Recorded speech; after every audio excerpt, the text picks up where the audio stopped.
Hello race fans, and welcome to the V8 Supercar America Series presented by Get Dirty EMX, Direct Clutch Services, and our very own V8's online superstore. I'm JD Smith. With me right now, Kane Kraft, and we're getting ready to take you live for V8 Supercar action right now.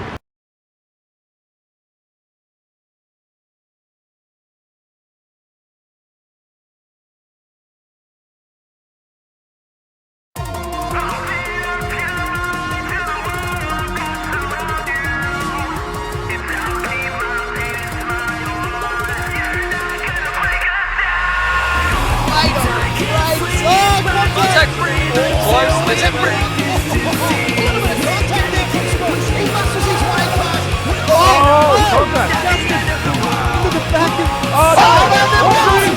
Muggleton just has to cross over this crest. He will cross the line and will win the championship.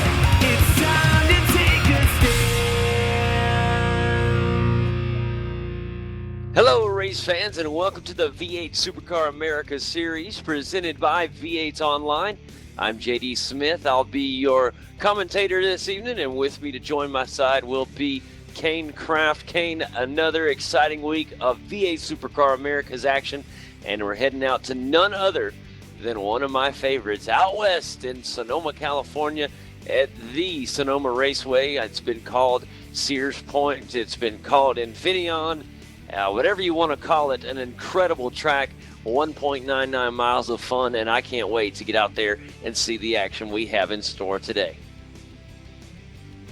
Yeah, Sonoma, it's a track that's been around for a long time. It struggled early on in its early days, but eventually started gaining some popularity, became a NASCAR track, and from then on, especially early 80s when it got its big remake, remodel, I guess what you would call it, it really took off. Now it's one of the bigger tracks here in America, and it's a great track. I love watching the guys here, the hills and the they can't see around half the turns on this track. It's a really tough track, but at the same time, the racing action here is always intense.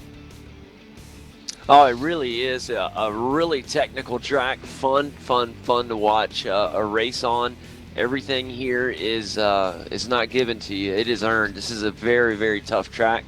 It's a unique track, to be honest with you, but it's really fun because every year in real world racing we get to watch the NASCAR Sprint Cup and Nationwide Series come down and race at Sonoma once a year.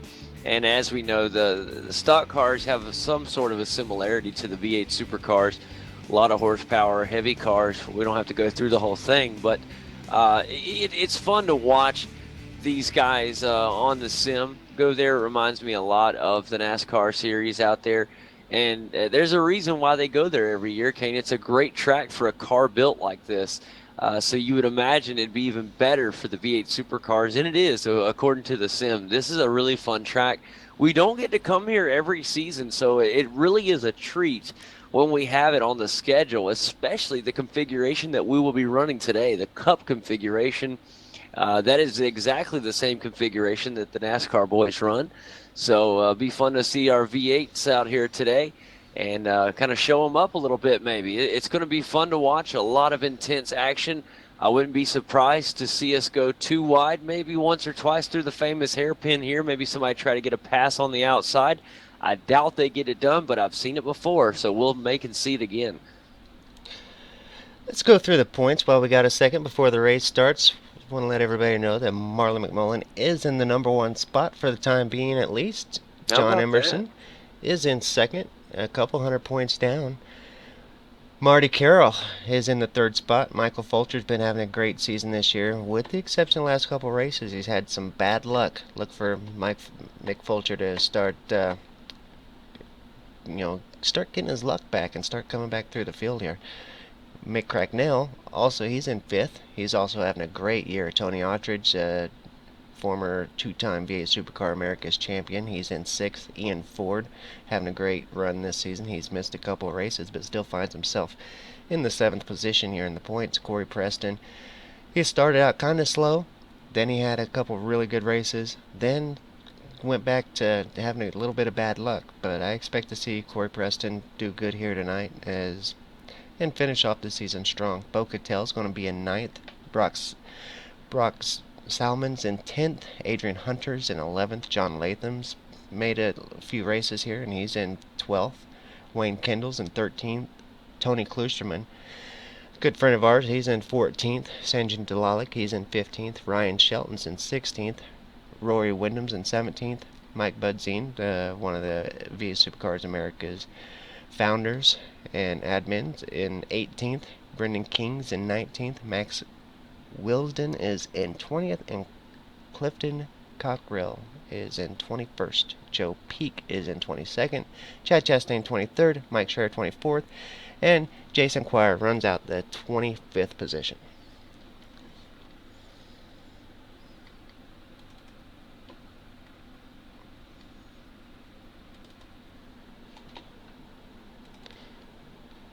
I am trying to get the broadcast up on the screen, guys. Having a little bit of technical trouble here, but it is on the way, I promise. Sounds like we've lost JD as well, at least for the minute. Yeah, I could tell that you had lost me for a second there, buddy. I was going through the top lineup. I'll do it again. We're ready to go racing, guys, and revving up right now as we speak, and we're off. It is actually a big start, or we're almost off, excuse me. Now we're off. Richard Hampstead on the pole right here. It's a big run from Tony Ottridge, going to split between two Karsk drivers, and he's actually going to send Vale Riches back about 4 positions. A tough break there for the Karsk Holden of Vale Riches. Now Hampstead is in the lead. Right behind him, it's John Latham. And, of course, we talked about it just a moment ago. Behind him in 3rd place, a big run up there for Tony Ottridge. Behind Tony in 4th, it's Marlon McMullen, had a good start as well. Behind him, Michael Fulcher, who Kane just got through talking about. Already a push up front, a good run right now from Marlon McMullen. He's not able to capitalize, but gave it a good run. We're single file through the field right now as the guys starting to get settled up through the S section here. And it's a really, really close race. All cars are knotted up. We're almost not more than 2 car lengths between any car at any time right now. Very close race off the start. Let's bring your attention back to position number 7 now. It's PJ Sturgis, a NASCAR pro driver, as well as done plenty of time in the road pro, I guess is what you would call it. Yeah, having a good time there. Lots of good stuff going on early in this race. Remember, 30 laps around the track today, guys. Keep that number in mind as we watch the race today. 30 laps, as Kane was telling me in the pre-show before we got live, that this will be a one-run or a no-stop race. These guys will be able to make it no problem on 1 tank of fuel. So this is just a big heat run here at Sonoma Raceway. Already a big run from Hampstead out there, Kane. He's got a nice-sized lead early. Yeah, he does. Just about 1 second ahead of teammate John Latham. Tony Ottridge has fallen just a couple seconds even behind them. So Richard and John definitely pulling away from the field. Yeah, lots of excitement early in this one. And really enjoying watching a lot of the good battles throughout the field. I'm really starting to watch Tony Ottridge here. Marlon McMullen has got him really pegged out here. Early in the race on the very first lap, Marlon McMullen in that number 4 machine gave a really, really good run to Tony. Was not able to capitalize on the opportunity, but he has stayed with him ever since. Oh, a really wide turn there from Tony Ottridge. That's going to cause him to lose the spot to Marlon McMullen, the current points leader here in the Americas Series, and that puts Marlon McMullen in that 4 machine up into a podium position. Marlon's got some front end damage there. That front left side definitely took some pretty hard damage there. I'm not quite sure where that happened. I did see him go a little wide there on that turn that we just seen last time around, and maybe he caught the fender there on that wall. Yeah, it looks like something definitely got it. I wonder if it'll be any of the things we've seen in the past. Kane, remember we've seen some cars have that front panel removed, and then it all of a sudden will appear once more like magic. And I'm hoping that's the case for Marlon. We'll find out in just a moment. And right now, going through the hairpin section here, the famous final turn here, and back end gets a little loose from Marlon there, but he regains nicely. That does allow Tony Autry back within a car, well, about 3 car lengths now. Really good run there from Marlon McMullen. He's got a new skin on the car this week too, Kane. It just popped up a moment ago. The Armor All Holden, and a really, really good looking skin there. That livery is really, really good looking. I'm noticing that the damage on the front end, it's disappeared. His car is back to repaired. I don't know if you may have said that. But, yep, his car is back to normal. Yeah, that's what I was just saying a moment ago. I said, I wonder if it will happen. And lo and behold, there it is. Buddy, something iRacing needs to address maybe very soon. It's just something with the sim there, a little small glitch in the sim, but that's okay. It's not hurting the driver at all. It's actually looks like it's helping him, but if there's no damage to begin with, then it's just fooling us, that's for sure. Yeah, Bo Cattell back in 9th. Another teammate right behind him, Wayne Burke, is in 10th. Michael Cracknell in the sim pit. That is the sim pit Holden. He's back in 10th. Jason Dixon right behind him, and Dale Niche in 13th position. Well, there's a name out on here, the field, that I'm not seeing, Kane, and it's really going to hurt him. That is our good friend Marty Carroll, not on the track. At least I haven't seen his car yet, and as I look through the lineup, no sign of Marty this week. So Martin Carroll not in the race this week. Maybe hopefully he got in the race yesterday. I'm not quite sure on that. Maybe Kane has more. I don't know if he had a chance to catch the race yesterday. But he's third in the points. That could really hurt his chances. Yeah, I didn't actually get a chance yesterday. This has been such a busy week for me. Yesterday was one of the one time this season that I didn't get to watch the Thursday race, and I'm not liking it. Yeah, I can't remember. You always get a chance to watch that Thursday race, and but I think it's mighty acceptable to miss one in a while. That's for sure, buddy. Speaking of missing, we did miss the entire broadcast last week, the race at Bathurst. We was wanting to catch that up throughout the week, but between JD and I, we were both so busy this week, we just weren't able to catch it up. I thought for sure we were going to be able to do it on Tuesday. That ended up not working out.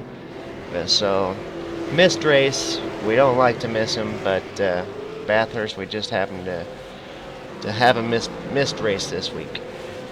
Or last week, rather. Yeah, I really hated to miss that one too, guys.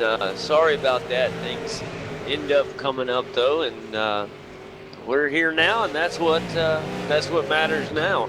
Tell you what, watching Tony Autry, he's getting some company. It's Michael Fulcher there, and Michael in the Sim Pit Falcon right there got a good run, and we'll keep an eye on him as the number 6 machine is really starting to inch closer to that is Tony Autry in the Wilson Security Ford Falcon. So we got 2 Fords battling out. Speaking of our manufacturer battle, we'll take a look at that right now and see how the manufacturers look in the top 5.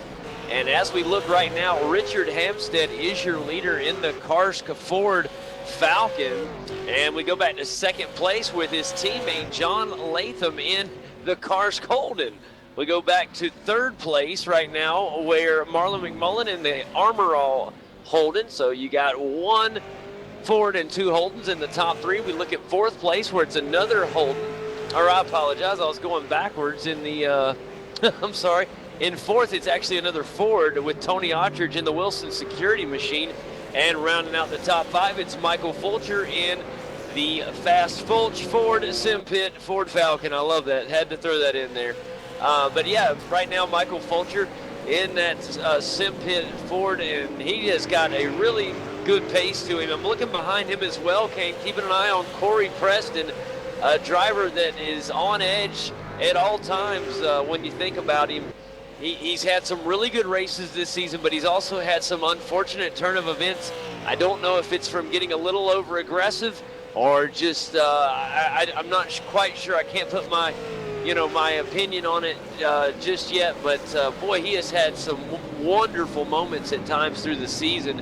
And right now, if he can continue what he's doing, he's got a really good pace going on right now. And he's really looking ahead to Michael Fulcher there. So I'll check back in on that Apexy Ford Falcon there. He's in the 6th position.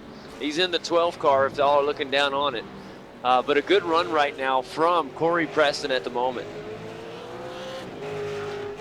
Closest battle on the track right now is the number 9 car of Mick Cracknell. He's in the 11th spot, running down Bo Cattell, the number 7 car, in the 10th position. Yeah, Michael's had a good, great season too. A big year, a lot of learning for Michael, and he is starting to really become a big name here in the top split of the V8 America Series. We seem to be talking about him more and more each week. There's another good battle going on a few cars back, Kane. And if I could put my finger on it, it's actually Max Wilsden who's actually trying to run down Dale Niche in the Petronas Holden. And Dale Niche just put on the move, son. Now, what a good run there from the 18 car of Dale Niche. And it's good to see Dale out there. I feel like I haven't seen him in a while. And he really put on a good run there. Another good battle back behind them is the battle for 15th. That's Todd Arkell, and he's going to get a run from the inside from the competitor Vale Riches. Remember, Vale had a very tough start to this race, and I didn't realize that he fell that far back, Kane. Vale started the race in 3rd place. I don't know if you guys got a chance to hear me when I was doing the rundown, but it was all cars on the top 3 there on the board. They were sitting 1, 2, and 3. Vale was in 3rd, and a big run on the inside from Tony Ottridge allowed the pass, but it hurt Vale and sent him back to about 6th place. Here he is going to make the move. He's just moved up into 15th as he gets around Todd Arkell there. But boy, Vale really fell back. Something else had to have happened to the number 2 machine. And at a track like this, it can definitely happen. You hit any of these turns just a little too fast, go a little wide, and it can take you off into the desert grass, and it just takes you in that dry, slippery dirt, pretty much. It just takes you so long to get going again. Oh man, big run right here through the hairpin. Bo Cattell trying to hold off the sim pit hold, and that is Michael Cracknell. He's going to try the outside, no daylight, and we got us a battle for 10th. Boy, you called it earlier, Michael Cracknell. He is back on it. Here he's going to try to look to the outside. It actually is going to hurt him right there. He got off the race line, Kane. Sometimes you get so anxious and ready to get around the guy in front of you. You'll do some different things that you may normally wouldn't try. And you look to the outside, and that actually caused a little bit more separation. Oh, there's trouble. And a great save from the Osram Falcon there. Wow, that was close. Right there behind, Bo Cattell, right in front of the sim pit machine of Michael Cracknell. And he got loose. The back end went around on him. He saved it and is able to save 10th place. What a job from Bo Cattell. Wow, Kane, that was close. Let's take a look at Ryan Shelton. He is in the 2nd split. Got him up on the screen now, picture in picture, and looks like he's having himself a pretty good run here tonight. He's in looks like the 7th position maybe. Well, he's in the 5th place.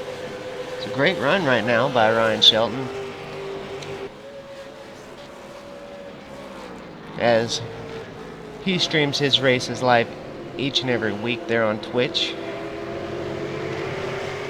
So we tapped into his stream to show the viewers a little bit of the action going on in the 2nd split right now. Fantastic stuff right there from the 2nd split there. Back here in the top split, it's John Latham in 2nd trying to find his teammate Richard Hampstead, but he is off into the sunset, ladies and gentlemen. Here on lap 11, just got through with 1/3 of the race already, and it has been all Richard Hampstead up front, but still really good racing throughout the field. In third, of course, Marlon McMullen is by himself, but then the racing gets good back behind him. Tony Ottridge in fourth. Now we got a really big battle with Michael Fulcher and Corey Preston, and both cars coming out of the hairpin right now, so the battle for fifth place is on. Corey has been trying to inch his way into this top five for since the beginning of the race, really, but he's really come into the view in the past 3 laps, and here he is right on the tail end of the Ford Falcon there of the number 6 machine. And I tell you what, any minute he finds an open space, maybe he can shut the door on that. There is another good battle back behind him, the Bo Cattell battle still going on, and really fast coming up through this section as the Osram Ford Falcon is still able to be victorious over the Sim Pit machine. Trouble for Cracknell. Oh, Kane, he spun out. He's into the tire barrier. Let's get a race recall replay and see exactly what happened there from the number 9 car of Michael Cracknell. Boy, that is a tough break. I don't think the damage is going to be too... Oh, it is kind of bad. Looking at the replay, he's coming on this big right-hander. The curb upset the car. He got on the gas maybe a little too early with the car getting upset. That weight shifted like that, and it just spun it around. And, of course, contact with the tire barrier there. And it looks like some damage to the front left side quarter panel. It is gone. Now we'll see. I don't think that one will regenerate, Kane. I think that one is damaged. Yeah, I'm going to have to agree with you. And just the way that car hit, it could have bananaed that car just a little bit. And when you knock those cars out of shape, they just don't drive right. And if he did manage to make a little bit of contact on that front left wheel, his steering will be all out of whack and everything. It'll definitely be hard to drive, but he's not doing too bad, so maybe he's going to get lucky.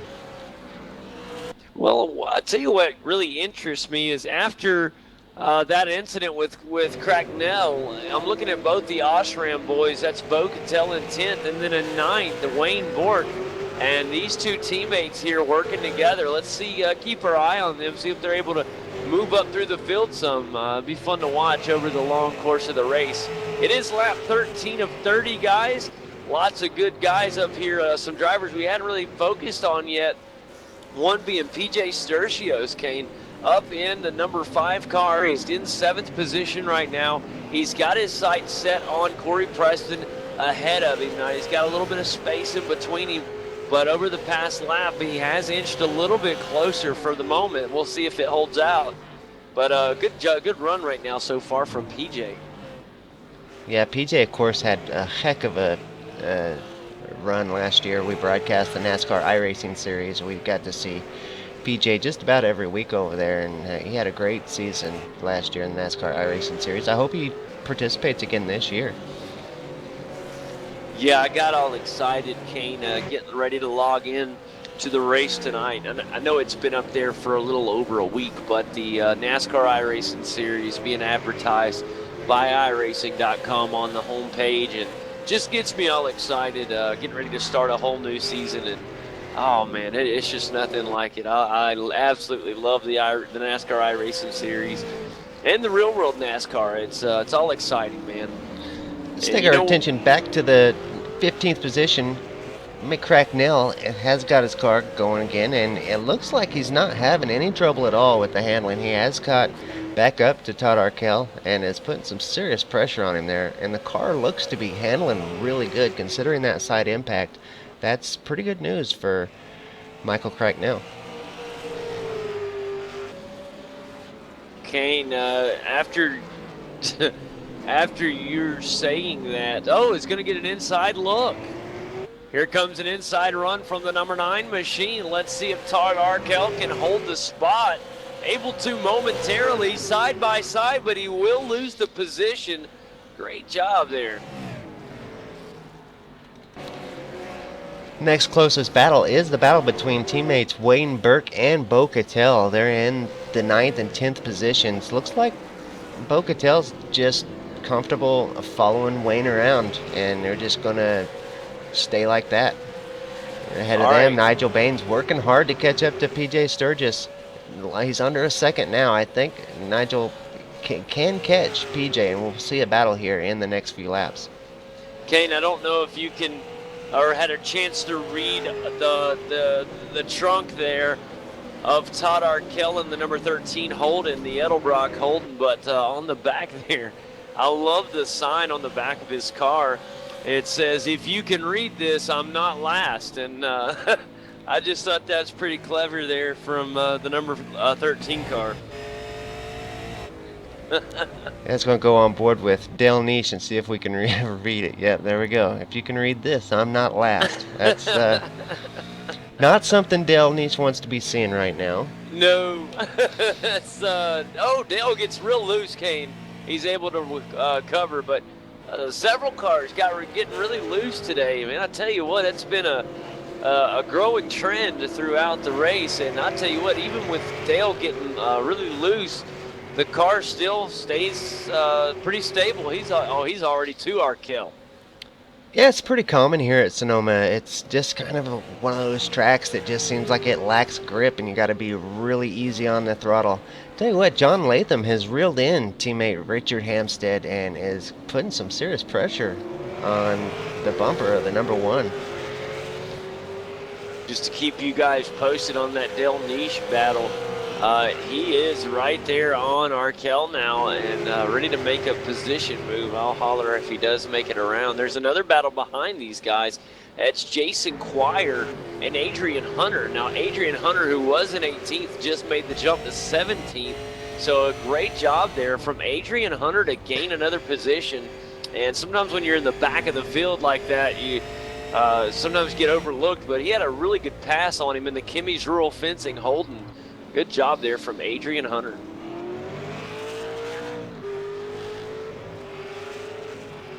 Checking back up. Let's do a quick rundown, Kane, of the talent and how they're lining up here in the front. You mentioned the great battle up here at the front.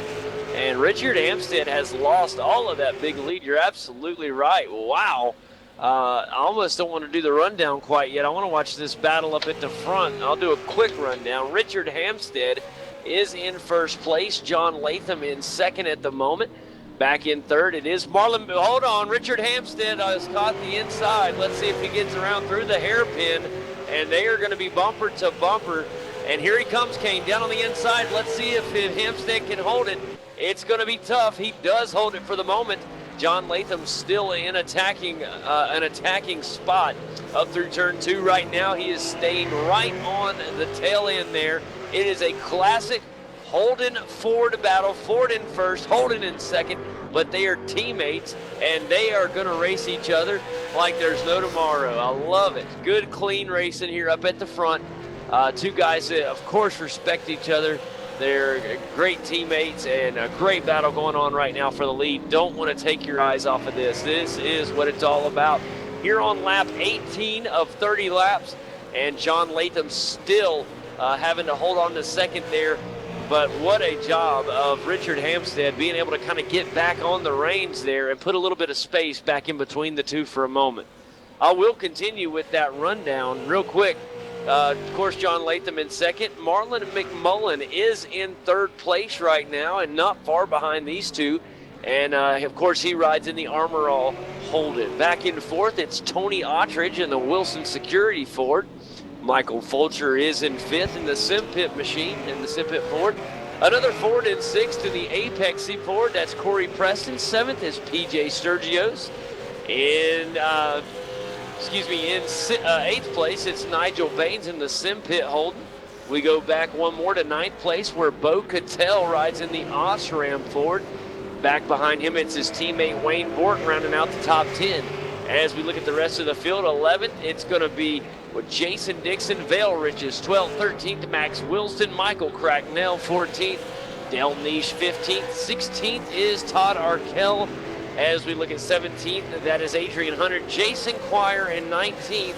And then the last car on the field is Clifton Cockrell, which unfortunately, Kane, Clifton's day is done. Checking in on second split, got a heck of a battle here. Ryan has caught up to the rest of the guys there. There is, it looks like a four-way battle here for the second position, and Ryan is at the tail end of this battle here. He's in Looks like he's in 4th place and fighting up here at the front of this at the front of the field here for position. Looks like he's in 4th place, holding on good. Bring the picture up bigger so we can see. Oh, go ahead. No, got a big battle up here in the top split. Richard Hampstead, almost some big contact between him and his teammate, John Latham. John had to really get on the brakes there, not to ram into the rear end of his teammate. And boy, I thought we were about to see two teammates really have some trouble there. No problem, but there is a really good battle for the lead right now. That did allow 3rd place driver Marlon McMullen to be able to catch up, so we could have a 3-car battle for the lead here with about 10.5 laps left to go. Yeah, the battle's really heating up here in the top split, especially up here at the front. John Latham's really putting the pressure there on the lead car, Richard Hampstead. And like you said, that little mistake there really allowed Mullen to catch up. He gained almost a second out of that deal. He was just at the 2-second mark back behind, and now he's up to just 1.2 seconds. So he gained a lot of time that last lap. When you're looking at Richard Hampstead right now, throw the times out of the window. John Latham was right there, and I mean, he was literally could have reached out and touched the car in front of him. And here he is going up through turn 3. This is where they had the contact, or the close contact last time around. And it might have been just the angle that I was watching, but it was a scarier moment for me than probably them. They knew what they were doing.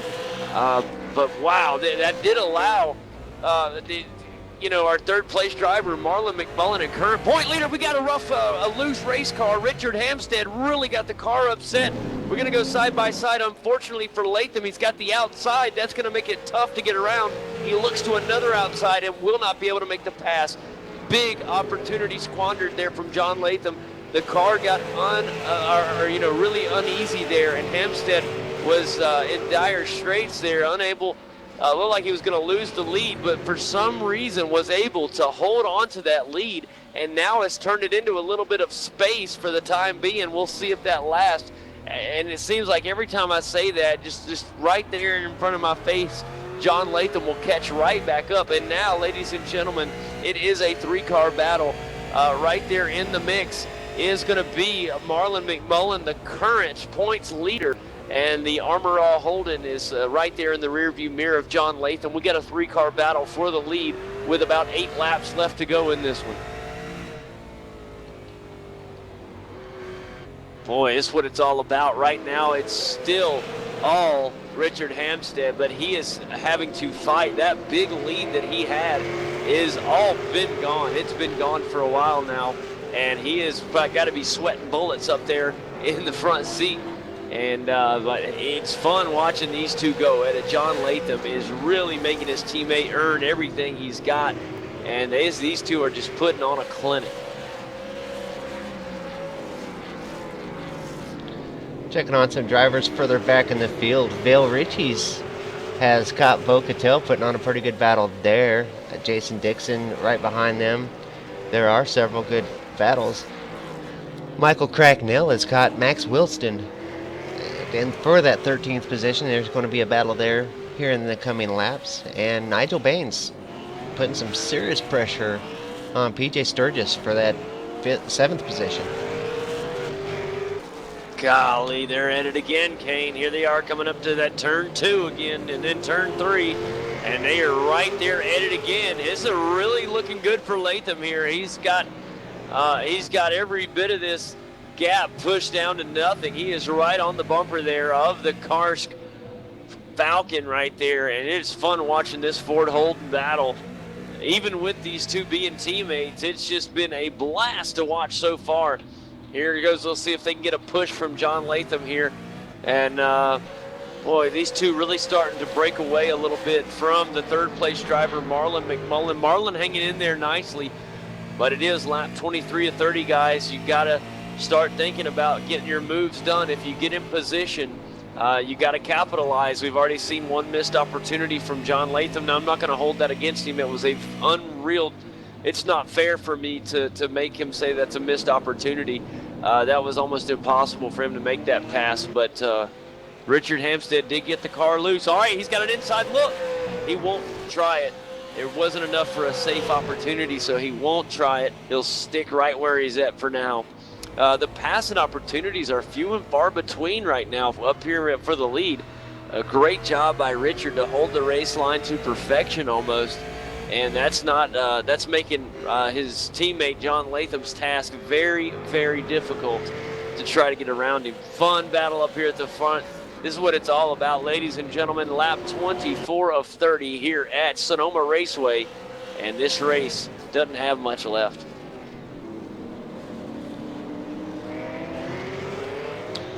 Let me rephrase that. It doesn't have a lot of time left, but it's got a lot of action left in it. Here we go.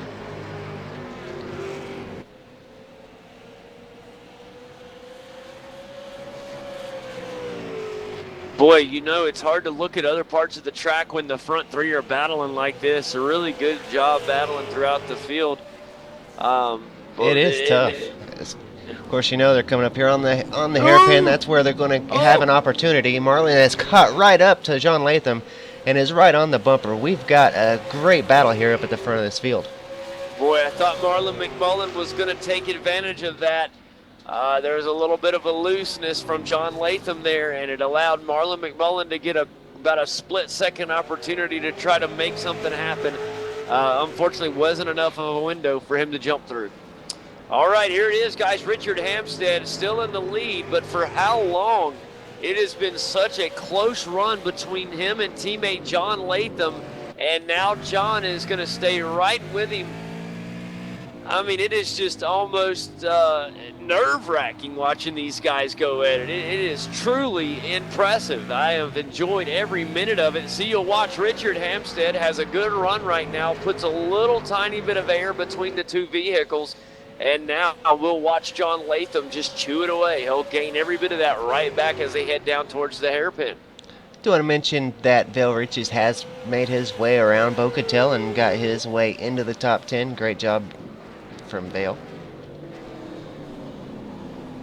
Boy, look at John Latham through the hairpin. Just gained all that time back.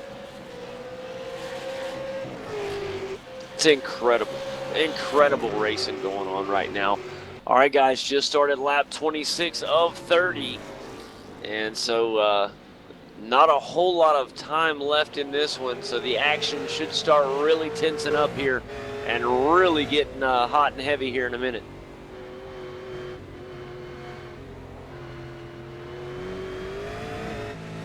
Boy, it's almost like you're just waiting for one of these cars to make a mistake. A little bit of a staggered back in there from Richard Hampstead. No problem, though, as the car stays under control. You got to think the tire wear at this point and what the cars have to be feeling like. They're obviously not feeling as comfortable as they were, say, lap 2, 3 in this race. They are starting to feel a little bit different. The cars are sliding around a lot more. And when you got a tight battle on your hands like we have right now with these front three, anything is possible. You just have to hang on with whatever you have. And right now, the number one machine of Richard Hampstead in the Karsk Falcon holding on for the moment through the hairpin again as they get ready to start lap number 27. What will happen here with the final three spots? Or the top three spots, excuse me.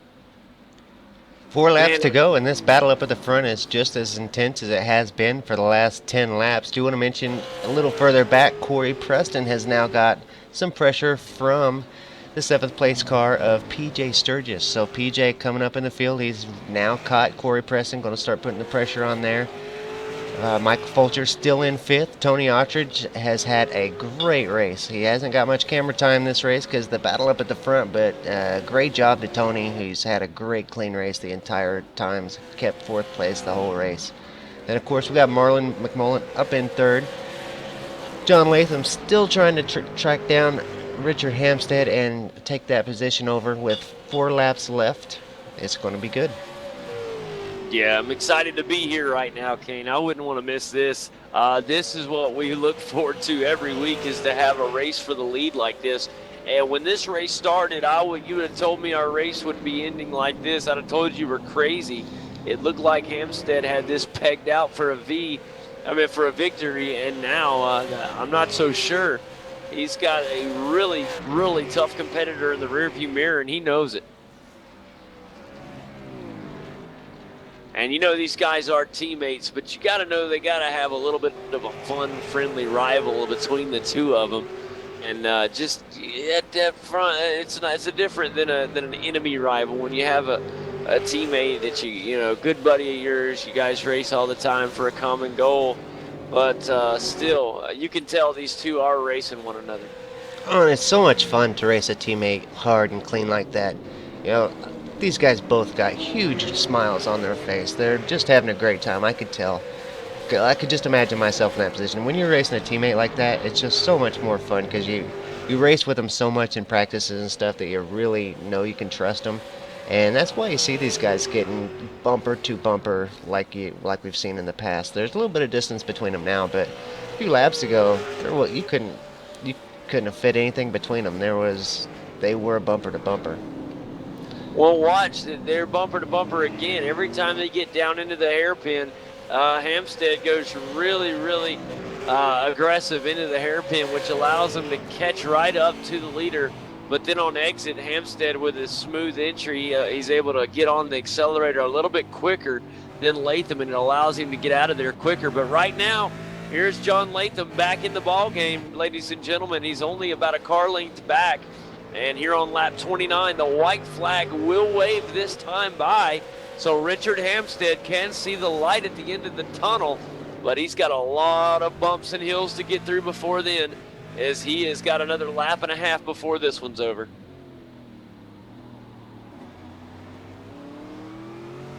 They do have some lap traffic ahead. I don't think they'll catch them, Kane. I think they'll be just fine. I don't think they'll have to worry about that, but sometimes this track gets very narrow here at Sonoma, and you had to think that could have caused a problem if they do end up hitting that. I just think it's a little bit too far up. Here they are coming through the hairpin, and they only have one more time to go through it, guys. White flag, and the flagman down waving the white flag as we start lap number 30 of 30, and Richard Hampstead takes the white flag on the final lap. Let's see what happens. A really good run from him here. John Latham, one more big push, and he gets right back up in there through turns 2 and 3. And what a run right now from John Latham.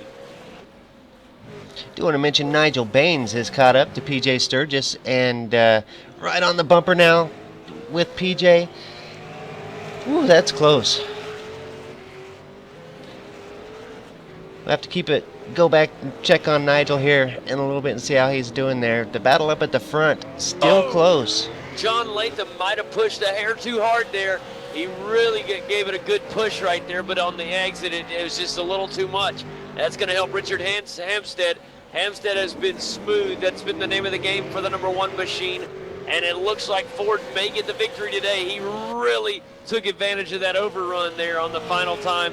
Here it is, coming down towards the hairpin for the final time today, and the number 1, Richard Hampstead, nails the road cones, getting into pit road and around for the final time today. He's only got one more turn. It'll be a victory for the number 1 Karsk Ford Falcon. Richard Hampstead takes Sonoma.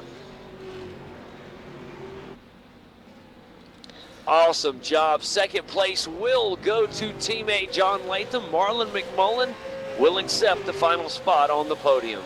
In fourth, it was Tony Ottridge in the Wilson Security Ford Falcon. A great run from him, Kane. You were absolutely right. We didn't get to mention Tony enough just because of the battle at the front. Great run from Tony. Michael Fulcher will round out our top 5 as the Sim Pit Falcon will get 5th. In 6th tonight, it was Corey Preston. He did well as he had to battle a very tough PJ Sturgios there near the end of this one, Kane. PJ Sturgios, a big day for him, finishing in 7th. We go back to 8th place where Nigel Baines takes that position in his Sim Pit Holden. Go back to 9th where Vale Riches, what a job from him. We saw him all the way back to 16th at one point. And able to work his way back up for a 9th place finish. That's phenomenal, and a good job from Vale to take a top 10. Wayne Bork will come across in 10th in the Osram Ford Falcon, he'll get mad at me. He is in a Holden. His teammate, however, Bo Cattell, in a Ford Osram. So a lot of teammates splitting the manufacturers. It's kind of fun to see. And then we go back to 12th, where Jason Dixon in the Sim Spec Engineering Ford takes 12th. Good run from him today. Back in 13th, Michael Cracknell in the Sim Pit Holden. And, of course, the Ford Falcon GTI of Max Wilson takes 14th. 15th goes to Dale Niche in his Patronus Holden. And then back in 16th, Todd Arkell in the Edelbrock Holden. A good run from him, considering his race. And then in 17th, Kimmy's Rural Fencing Holding takes 17th in the 17 car.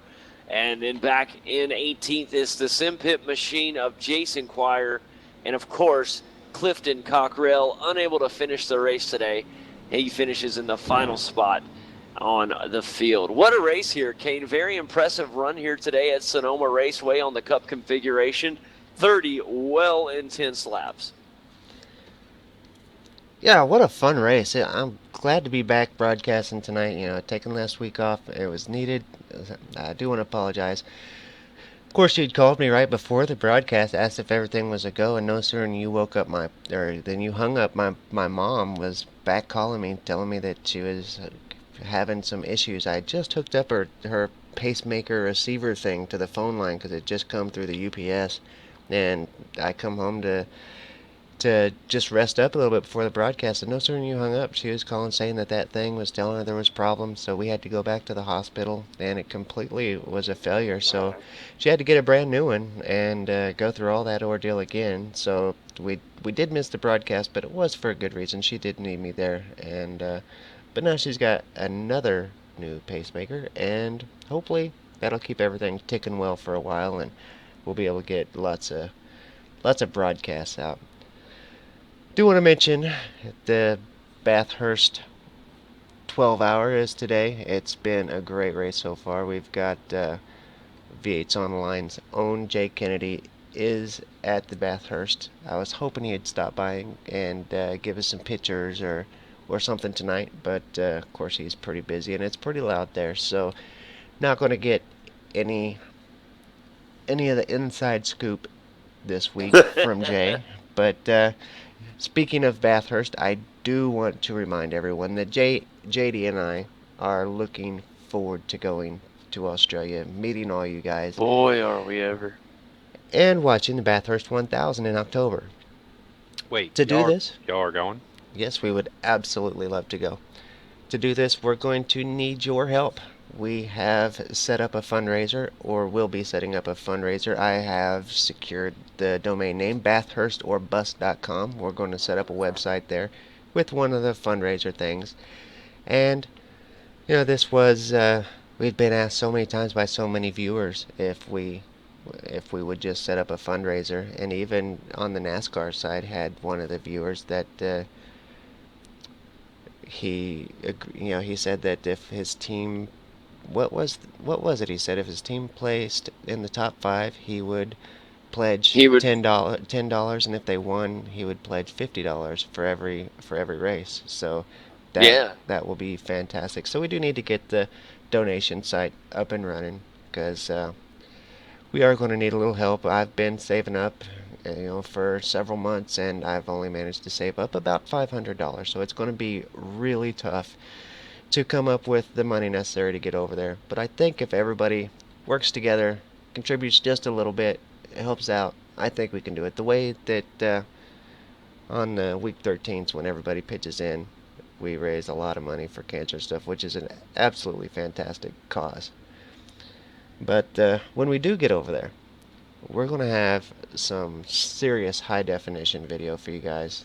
It's going to be great. I'm going to be videoing each and every minute we're there, and probably some live streams, and it's going to feel like each and every one of you guys are there with us, because I'm going to make sure of it.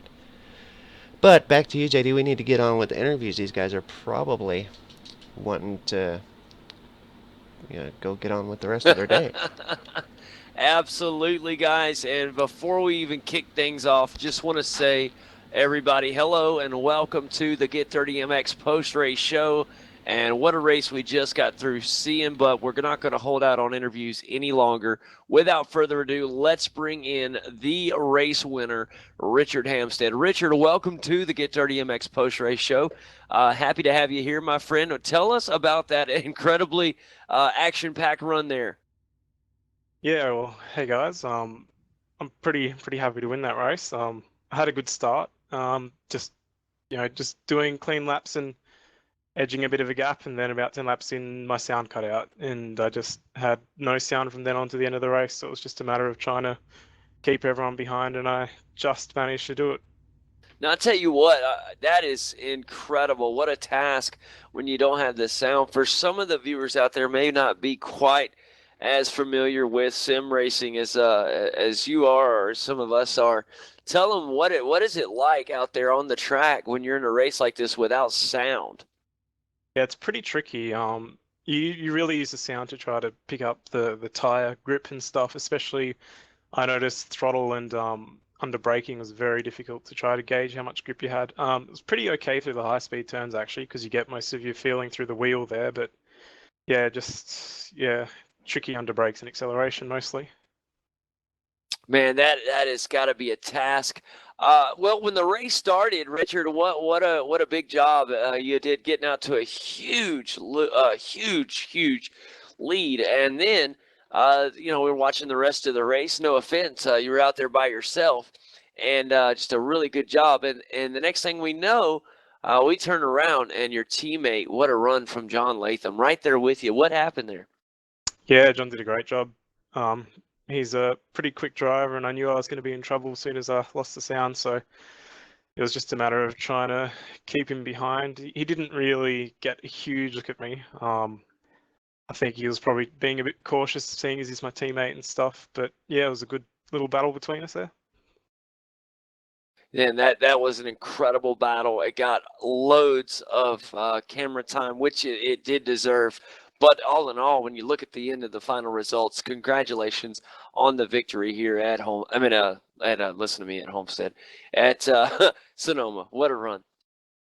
Yeah, cheers. Thanks. Absolutely, buddy. That is Richard Hampstead, everybody. And Richard, hang with us, man. We got some really cool stuff to talk about tonight, and some exciting things. Of course, you know, the Bathurst 12-hour going on right now as we speak. But let's bring in Marlon McMullen next, have a word with him. Marlon, welcome to the Get Dirty MX post-race show. How are you, sir? Yeah, not bad, guys. How about yourselves?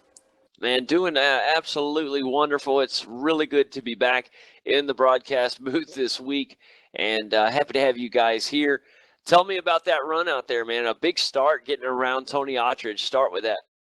Yeah, everything sort of just fell together at the start. I'm not sure what happened. I mean, Vale just sort of got a little tap from Tony at the start, and I took one position there and just sort of sat behind Tony for a little bit. I was really happy where I was and just wanted to see what sort of played out over the next few laps. And he just sort of made a mistake out of turn one, I think, off the curb, and it just allowed me enough to get through. And he sort of never looked back from there on, and slowly tried to chase after John and Richard, but they were just so fast in the first stint. But I'm not sure what happened to them throughout the middle part of the race, if they were running short on fuel or something, but they just dropped off quite immensely. But, you know, I tried to salvage what I could and try to catch up as, you know, good as I could, and I was able to, and it was awesome three-way car battle to the end, you know, and they just had too much pace at the end. I couldn't do anything, so awesome job to them, and yeah, I was really happy today. Really, really good result. Yeah, fantastic. Did Yeah, what you you had need the to best do. seats in the house. I bet you were really enjoying watching that race back there in third. I mean, you had the best seats in the house back there in third, and once you got close up there like you were, that was pretty intense. Yeah, they were really going at it hammer and tong. I thought, you know, because they're teammates, they wouldn't do anything too, you know, silly in that. And then I saw them going really, really quite hard, and I'm like, all right, I'll try and, you know, catch up a couple of seconds. And then, you know, I caught up to them, and I tried to join their scrap of an awesome battle, but they were just too good in the end, and they just held me off. So, as I said, well done to them. A great job, though, all in all, Marlon. Really proud of you. Another good result. And I don't know, I'm sure you're aware of the point standings and where they are. Of course, going into the race tonight in the lead, man. Congratulations. Yeah, cheers. We'll see what happens over the next few weeks. I mean, obviously John wasn't racing today, but I'm sure we'll be back for the next couple of rounds, and that our points gap will tighten up quite significantly. So, be awesome few last races against him. So I can't wait for it. Absolutely, buddy. Hang tight, Marlon. As you know, we got a lot of cool things to cover tonight, and be good to get back into the post-race show swing of things.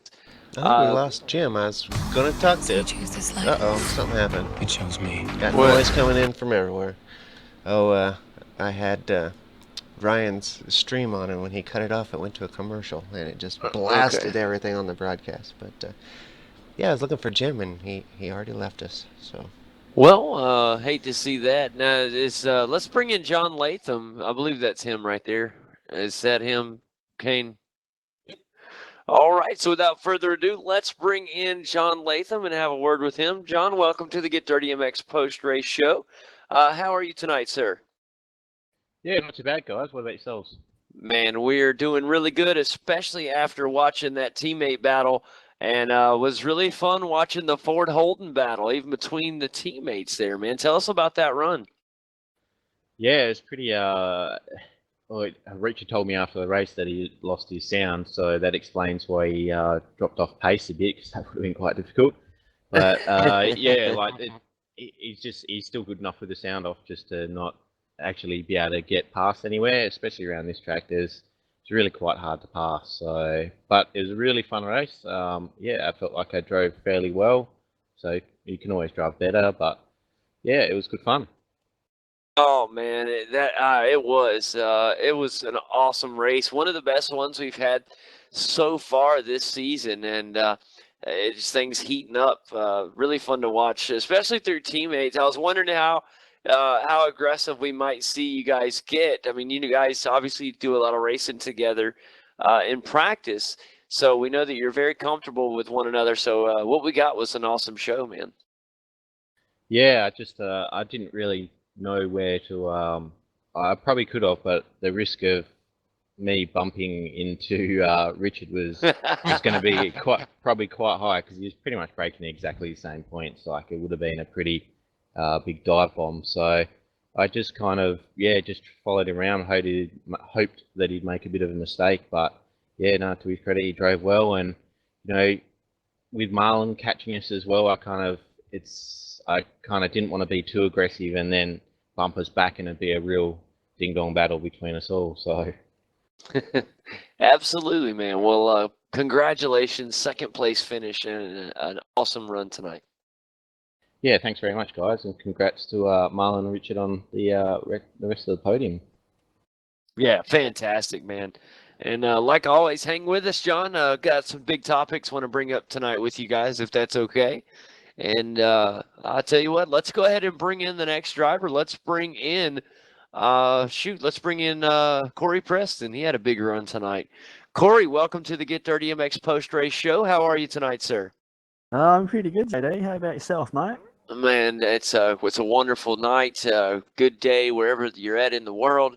I think it's morning for you guys, or afternoon, lunchtime, something like that. But yeah, what a race for you tonight. Had fun watching you. I know that you really wanted to capture maybe at that top 5, finish just outside of it. But a big run out there for the Apexy Ford Falcon. Tell us about the run. Yeah, it was pretty good tonight, mate. I really happy with the top 6. I mean, an unfortunate circumstance befell Vale, but yeah, I think he managed to work his way up to 9th, and but yeah, he did. And before we go any further, I should have brought this up with Richard and them, but yeah, what a job from Vale. He fell back to 17th, I believe. I know he was in 16th, but I believe he fell to 17th and worked his way back up to 9th, y'all. That is very impressive. And what a job. Just a job well done from Vale. But not to cut you off there, great run from you as well, Corey. Back on to you. But yeah, tell us about your run and your hunt for trying to catch 5th.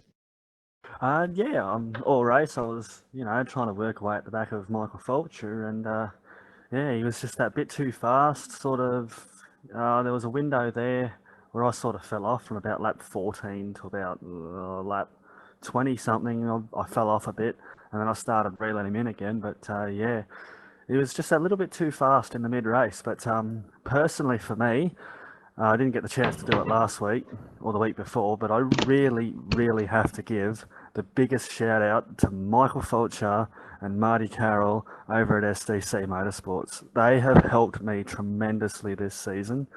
And, you know, like, unfortunately, I had to leave Fulcher's team at the end of just before the new car came out because, yeah, I got a bit above myself and did something pretty silly. But they always said they'd help me, and yeah, I mean they have transformed me like 200%. Like, you know, like I've they've got it into my head that, you know, drive the car at 95%, drive it straight, don't go for the silly moves. You know, like keep your, you know, just keep your head about you. You know, and yeah, it's really working, and I can't thank them enough. So once again, a big shout out to SDC Motorsports and Michael Fulcher and Marty Carroll especially. Fantastic, man. They do a wonderful job of taking anybody in and will help them out. Marty has helped me out tremendously in the past. Nigel has helped as well. Those guys are great guys. But thanks a lot, Corey. Let's move along. Hang tight with us. As you know, we love to get some good, greasy discussions going, and we'll have some pretty good ones tonight. That is for sure. Let me go ahead and bring in Michael Fulcher. Michael, welcome, and welcome to the Get Dirty MX post-race show. It's an amazing night of racing out there and a top 5 for you. How are you, sir? Yeah, g'day, JD. I'm good, thank you, mate. Very happy with that result. Yeah, and as well you should be. The Sim Pit Falcon was extremely fast today, and it was a pleasure to watch. It really was fun seeing if you were going to catch Tony or seeing if Corey was going to catch you. And all three of you had a really good run at it. And when that happens, y'all stayed where you were, but that it just doesn't do it any justice. A great run from you guys. Yeah, thanks. I was hoping that it was going to get a little bit more intense there. At one stage, I thought I had something for Tony. I closed right up there on one stage, and then the gap would just waver, you know, a second, half a second, 1.2, and right on his bumper, and then back to, you know, one. I grew out to about 2 seconds there with 5 laps to go, and I really put the head down to bring him in because I also had pressure from Corey. I had a pretty big moment. It scared me a little. And so I just sort of gave up on chasing Tony for the last couple of laps. I was pushing too hard for it and just tried to focus on not binning it and holding Corey off. And it paid off. Big run there. You were able to hold off Corey and able to hold on to a top 5 position here at a pretty difficult Sonoma track. I really like the track. I really love the track. Attacking the curbs and throwing it over the blind crests. Great fun. Really good track. Isn't it a wonderful track? A great car track combo too. Of course, I brought it up briefly in the pre-race show. But, you know, as you guys know, same configuration that the NASCAR Sprint and Nationwide are now the Xfinity Cup, if you will, run. And it's the Cup, of course, what I call it, the Cup configuration. The Cup cars run there. And it's such a challenging configuration, but it's a fun configuration as well.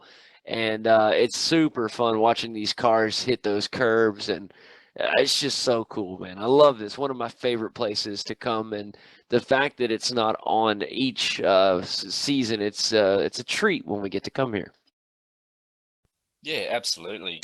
I'm liking it more and more each time I come here. It's a little bit like Oran Park. They're very difficult technical tracks, tight little things. But once you get the flow of it, you just get in that zone and just keep the flow up.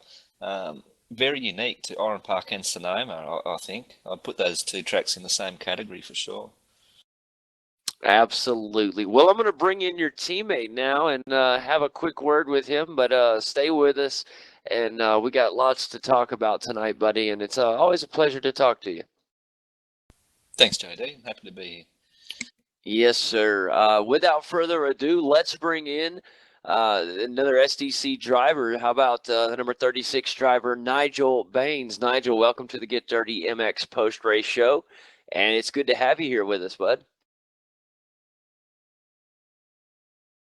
I think he might have went to go grab a sandwich. We'll catch No, back. yeah, sorry, Oh. I forgot. I gotta press that button thing. Sorry about that, guys. I'll repeat myself. Yep, good guys. How are you? Man, we're doing wonderful here tonight, as you know, getting these driver interviews and talking about this race we had tonight. What a run, man! Tell us a little bit about your run there. Not a typical Nigel race, probably, but all in all, tell us about how it was back there. Yeah, no, I'm pretty happy with that. Really, I literally got on the rig there about 10 minutes before the race started, so I just didn't get a chance to jump in the car at all. But no, good race. First lap was hustle bustle. First few laps were kind of tight, and managed to sneak up into 8th, close the gap to PJ in 7th, and that was about it. Really couldn't do anything. Couldn't get close enough. Never found a spot really to have a go, and we pretty much ran around as a train for about 20 laps, I think. Yeah, it was fun to watch, and I tell you what, let's highlight that run with PJ. PJ Sturgis, of course, running in the 7th spot, and Nigel worked hard to get up there and run with him. Of course, Nigel started tonight in the 10th position, worked his way up to 8th, and was trying to get that 7th spot, but in the end just ran out of time ultimately. Great run, though, with PJ. Yeah, like I say, I kind of got there. I was strong into the last hairpin, but I could never really get close enough through the S's to have a legitimate go. Like from half a second back, that's a pretty big dive bomb. So yeah, I think I only got ever to within like 0.4, 0.5, and just wasn't close enough to really push him. And he didn't make any mistakes. And yeah, good racing. He was pushing Corey was pushing Fulch. So between the 4 of us, it was kind of close, but not a whole lot of racing to go on, really. Fantastic, buddy. Well, I'll tell you what, it's a pleasure having you here. It's always good to talk to you. And, you know, we'll be getting things kicked off with some good subjects here in just a moment. Hang tight with us, bud. Thanks, buddy. Absolutely. And that is Nigel Baines, everybody, driver of the SimPit 36. And as always, a pleasure to chat with. Let's bring in Jason Quire next. Have a word with him. Like 22 seconds off. And Jason, welcome to the Get Dirty MX post-race show. How are you, sir? Yeah, I'm really good today, actually. Thanks, guys. And I have to check. This is Jason Dixon. Yes, that's right. Okay, I had to make a correction. I did say Jason Quire at first, and then it hit me. I was like, no, that's not Jason Quire. And but yeah, welcome to the Get Dirty MX post-race show, buddy. How are you? Yeah, really good. Actually feeling good today, so stomach's not too much of a pain, so enjoy the racing. Well, I had fun watching you out there.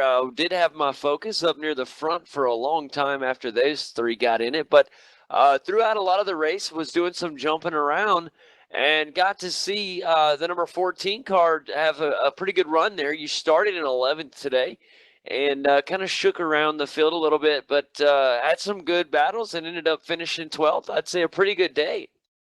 Yeah, it was a really, really good race. Really happy with my pace. This first week I've actually felt like I should be in the top split. I wasn't nervous, and I was really, really happy with where I was. With the quality of the field this week, I think 12th is a really, really good result. You got to look at some of the guys you finished in between here, and when you're looking at the 2 guys, the guy finished just ahead of you, Bo Cattell, big name, obviously very talented driver, and as well Michael Cracknell right behind you. When you're in between those guys, you're doing just fine, Jason. Tell you what, when you start getting that confidence, it starts to show. And from the little bit that I did get a chance to get a good time to actually watch you, you looked very cool, calm, and collective. The car looked smooth. It didn't looked like it was edgy, or you were trying or pushing too hard, or vice versa. It looked really good, man, and the results showed today. Good job. Thanks very much. Some of it was help from Bo this week. He gave me a couple of driving tips, and I literally dropped a second the next lap after he told me what I was doing wrong. So a lot of this is thanks to him. Man, that's fantastic, and you know, it's how many weeks now have you been in the top split? I'm not sure now. Just a close guesstimate. Pretty much this season. Okay, so this whole season, nothing before then, though, right? I did one race, but then I had a break because I was moving house, and I missed the first couple of weeks this season. But since then, I've been in the top split. So we're looking at about 8-9 weeks of racing in the top split. That's it. And this is this top split that we're running now has got a higher talent rating than ever before, and you're already running mid-pack. That, sir, is something that is very promising, and I don't know at any of the big teams out there that ought to make you start looking, but boy, I tell you what, man, that's impressive. You just keep up the good work, and man, something special right there. Thanks very much. Just head down to the next track. I actually like Zolder a lot, so hopefully I do well there as well. Yeah, that's actually one of the first topics I'm going to bring up in the post-race show. I want to have a quick word with Caleb, but interesting track next week. Let's do that. Thanks so much for having a word with us, Jason. Pleasure talking to you. Hang tight. We still want to talk with you about Zolder and some other interesting things. But thanks a lot, man. Not a problem. Absolutely. All right, guys, let's bring in Caleb from the second split and welcome him to the Get Dirty MX post-race show. Caleb, how are you, sir? Yeah, not too bad, mate. How are you? Man, I'm doing wonderful, and it's been a pleasure watching these guys. The top split race was a real treat. Had the entire podium battling it out for the last 10 laps or so. Tell me a little bit about second split and how things ran over there. We did get a brief bit of picture-in-picture action from the second split thanks to the stream that Kane was able to pull up. But tell us what the race from your end. Tell us a little bit about it. Well, from my end, it was a very, very hard start. It was very slow. Trying not to take anyone out or get taken out, and with possibly a broken finger, that's quite hard to do. Had a few quick guys, especially Luke Powell, who stormed to a win. Had a few incidents here and there, but it was a very good race overall. Had a nice close battle with Rory for a bit until he got past a few guys and he was off. So, yeah. That's fantastic, man. I tell you what, it is a unique track. I love Sonoma, and almost sad that it's over. I really wish we could have run another race, but just because we don't get to come here every season, and when we do, it's a treat. And not only that, it's like we'll get Sonoma, and the first question I'll ask when somebody says, JD, because they know I love this track, they'll say, JD, Sonoma's on the schedule next season. I'm just like, awesome. What configuration is it? Because it has to be the Cup configuration. I'm not a fan of the Indy configuration here at all, but I love the Cup configuration. It is a fun track, and it puts out good races in this car. I really think so. And I think when you guys go back and watch the broadcast, you'll see exactly why. Yeah, as soon as I bought the track after Bathurst, and I gave it a test run, and as soon as I jumped into that car, did a few laps, I just loved the track. It's such a nice flowing track, and when you get the flow, you'll get some pace. Oh, absolutely, man. Well, I tell you what, buddy, it's a pleasure to have you on the broadcast, and we're happy to have you here. And please join us in this post-race discussion as we get ready to head over now to our second part of the Get Dirty MX post-race show.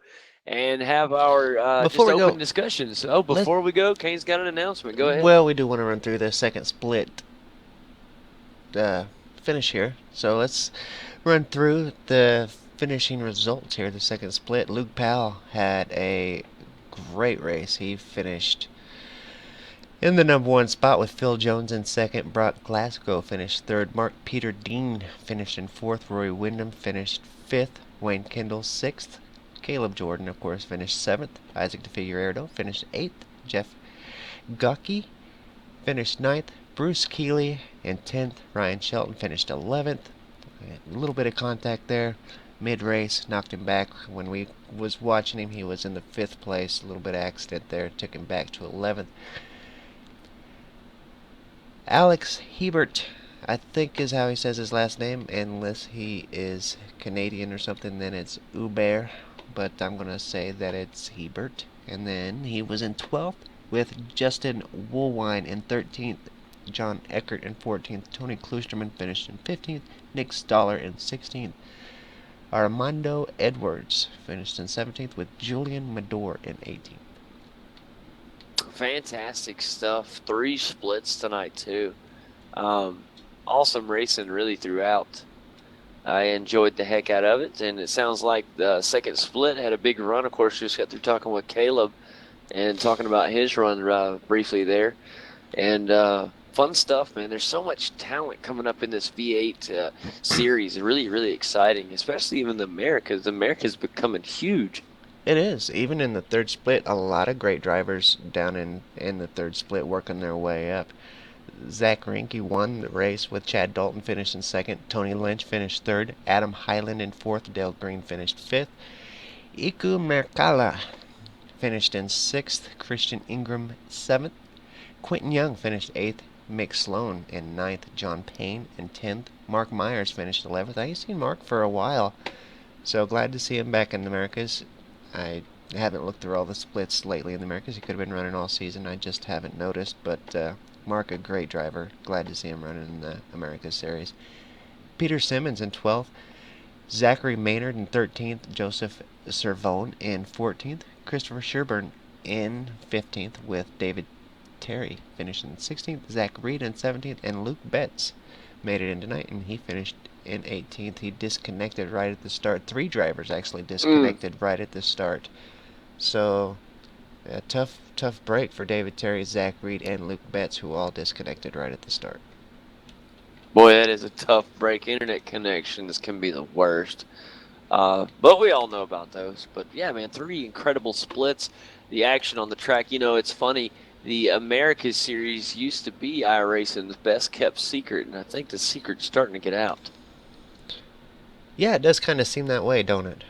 It does. I'm okay with that, man. As long as the series contains its, it's what's the word I'm looking for, Kane? It's well, let's talk about that for a second, because there is a lot that we are always talking about, how the V8 Supercars community is very sportsmanlike. Everybody seems to be friends and whatnot. And well, even if they're not friends, it's just good racing. It's not petty racing. It's actually legit racecraft. I mean, friends are great. That's cool and everything, but everybody's not friends. It's just simple respect and racecraft. There you go. The respect. That would be the best way to put it. The respect that the drivers show each other is great. Not just in the Americas Series, but it does go through even the main V8 Supercar Series. Absolutely. But I did see something that bothered me a while back. It's completely great, like through 99% of all the drivers, but somehow I stumbled across one site that it borderlines being against iRacing sporting codes because of the way that it insults other drivers, and it really bothers me because I know that this is a driver that the drivers that make this, I don't know who it is. I just can only take wild guesses, but there's someone within the community and that has that knows other drivers, but what they said, it wasn't a site that, poking fun or anything like that. They were some serious insults, and I just want to remind everybody that you know, we do want you guys to respect each other and show some, not only respect, but some maturity. And there's just a lot of things that,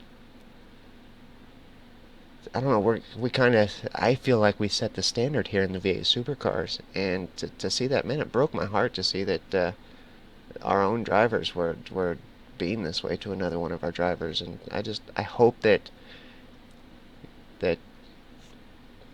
I don't know. Maybe you can finish it off, JD. Yeah, no, I understand what you're saying completely, Kane. There's no place for that here. If there's a problem with another driver or any issue at that matter, you should take that issue one-on-one with that person behind closed doors. It shouldn't be out there in the community.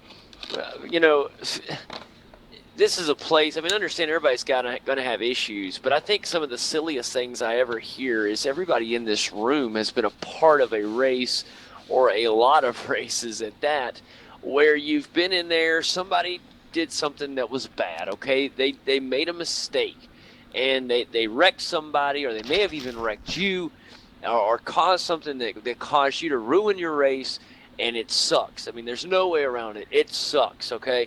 But the person goes about it a good way. They apologize to you. They genuinely feel bad about what they have done, and they go. But the person that was affected will never drop it. They just dive on it. And it just, oh my goodness.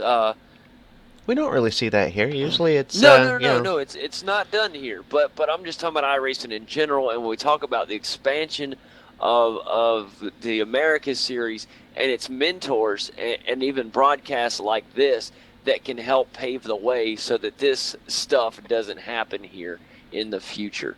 And but anyways, I mean, I'll move on. I'm not going to harp on it, but just let it go. If somebody apologizes, move on. I know it hurt. I know that it's really, it stinks. But move on. And that's what I'm going to do right now. I'm just going to move on. But yeah, I hate to hear that too, Kane. I really do. But we got an awesome group of guys and some killer racers out here, man. There's some. Tell you what, if I owned a race team, okay, and obviously I don't own a race team. I don't know what all it entails, other than what I think it entails by watching documentaries and hearing from those that have been there, but. If I was, and I know what I know now, I would really start to look at iRacing as a viable source to find talent. Some of these guys turn lap times that are just unbelievable, and as long as there are, and there's a nice way to put this, as long as they're in good physical standing, because I don't think a lot of people understand in real racing, you have to be physically fit. You do. You have to be in good shape to race these days. And but looking at iRacing, at the amount of laps, iRacing has done such a good job. I just really believe, after watching some of the other guys that have kind of paved the path, I believe you could start to look at iRacing as a viable source to find talent. Am I wrong in saying that? I mean, I would look. I mean, look at some of the big names, Kane. It's definitely possible. We've seen it happen, but not just iRacing in general, but we've seen drivers that excel at iRacing go and excel great in a real race car. But at the same time, there's plenty of other. It's not like there's a big drought of real world race car drivers to where they have to go somewhere else looking. A race car driver does still have to be, to put themselves out there in the real world to try to get a ride. I don't think that it's going to happen just where someone would see you on iRacing and offer you a ride, but I do think that it definitely adds to it. I mean, we've seen iRacers get great rides, and we've with Josh Muggleton, not only with iRacing but with Gran Turismo, has got him into a real car, and he was so close to being racing today in the 12 hour. Just couldn't come up with quite enough funds, but so proud of Josh Middleton for everything that he's accomplished, and as well as Justin Rogier, I guess. Justin Ruggie. It gives different pronunciation. We call him. For us in America, it's Justin Rogier. Yeah, it's Rougier, but it's Rougier, I believe, is the pronunciation of the rest of the world. But anyways, I do want to move on and get started with where I was wanting to go with this show, and I'm going to do that now. Guys, I want to thank all the drivers for hanging around. We do have some big things we would like to talk about, and I want to open up with just talking about our series and where it's going next week. I would like to talk about the unique track of Circuit Zolder. I know some of you guys have a lot of experience and have raced the V8 there numerous times. We are going to be racing the alternate configuration, 25 laps, which should be just another run kind of similar to our run today, but on a different style track, to say the least. Anybody that'd like to step up and open up, having a little bit of a talk, an opening about Zolder and your opinions on that track? Yeah, it's pretty yeah. fun track. It's pretty technical. There's a lot of it's completely different to what we've been running on today. So, I mean, it's not like we're going to really be able to take a setup from this week and go to Zolder next week because Zolder's so flat. I mean, it does have a few crashes and stuff, but a lot of it's quite smooth, you know, apart from the few curbs. So it is quite hard to do a setup there because you've got a couple of curbs, fast flowing corners, technical sections, and it's very much a track that you have to drive quite not use the throttle too much on corners because you can just break loose and just lose a lot of momentum out of the corner because a lot of the corners are quite flowing. Man, and I can't wait to get there. And I did know that somebody else was fixing to say their opinion on it too. Who was that? I think that might have been me. Go ahead, Corey. Yeah, Zolder, I think they particularly that first chicane will cause some issues just with the slowdowns that are there and just the way the curbs are. They're pretty nasty on the car. Those particular ones. And Well, I think we just hit some pretty big curves today, Corey. Yeah, but are they worse at Zolder? Oh, they're those big corner things that are just gnarly. They're like, I don't even know. You're not talking about like the things at Circuit of the Americas, are you? The Diamond? The mountains. Yeah, the mountains. There you go. That's what. Yeah. They're almost like that. Only I would say they're not as bad as Coda, but they do upset the car a bit more. Okay. Go ahead, buddy. I didn't mean to cut you off. I was just curious if they were worse than what we saw today, because they're not bad curbs at Sonoma. There's just a lot of them. But go ahead. Yeah, and I reckon another spot will be sort of that left-hand sweeper before the next set of double chicanes. That'll be another trouble spot because you got to try and brake the car while it's still turning and not go straight off the road. And then I do wish that we were racing at the GP layout instead of the alternate, because the way iRacing currently has the alternate layout of Zolder set up, the last two corners aren't marked really well, so you almost miss them every time. Yeah, and that makes it tough, man. That's just a lot of lap logs and remembering don't miss that. I guess would be the best way to do that. I assume.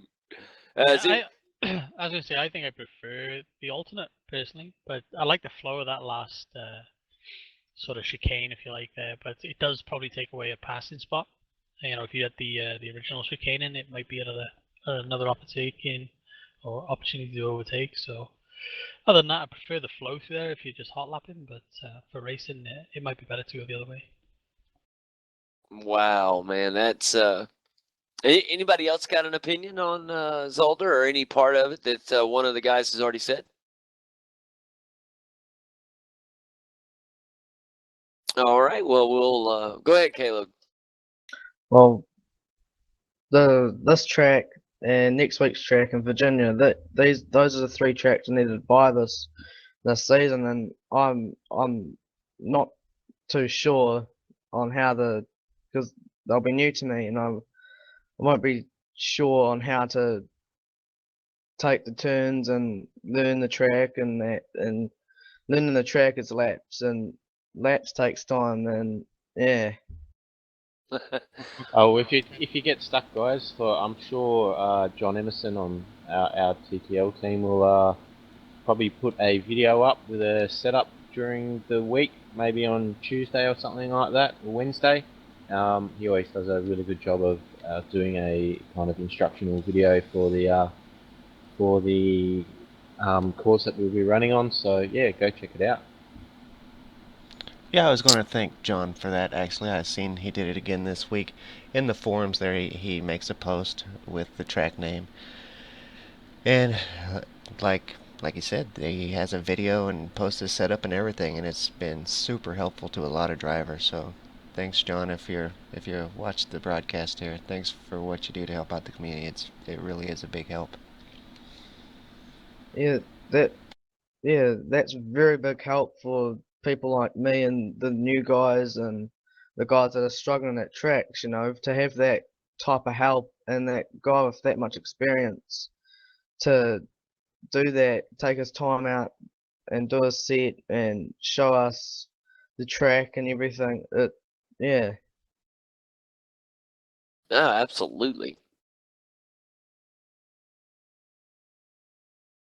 But yeah, man, I love hearing about everybody and all the good work they do. There's so many people that really do put in loads of work every week, whether that be in lap time setups, working with other guys. I just like to shout out that Corey handed out there to the SEC guys for helping him out. Good to hear, man. That's awesome. I know I've had some guys help me out as well throughout the me being JD and trying to learn how to drive these cars, but Lord knows I'm one of the worst out there of all time. But I'll get there, But it's just awesome that the community helps out so much, man. I love when I go into a session and I have people just automatically, JD, do you need a setup or is there anything we can get you or whatever? It's just super super nice, man. That's awesome. Yeah, I just can't say it enough how great the V8 Supercar community is. It's awesome. I love being a part of the V8 Supercar community. And that's why we're here. That's why JD and I choose to broadcast V8 Supercars, because the community itself is second to none. And if I want to donate time and resources to do this, it's going to be because I love it and because I love the community, and that's exactly what we have here. Yes, sir. Absolutely, man. It's cool, man, and I love this series, and it's exciting, man. I remember when we first started doing this series, and a lot of you guys were, if not a part of it, you either watched it or somehow were affiliated with it, or you've gone back and watched it. If you go back and look at some of the older races, okay, and now you go back and watch what we have now.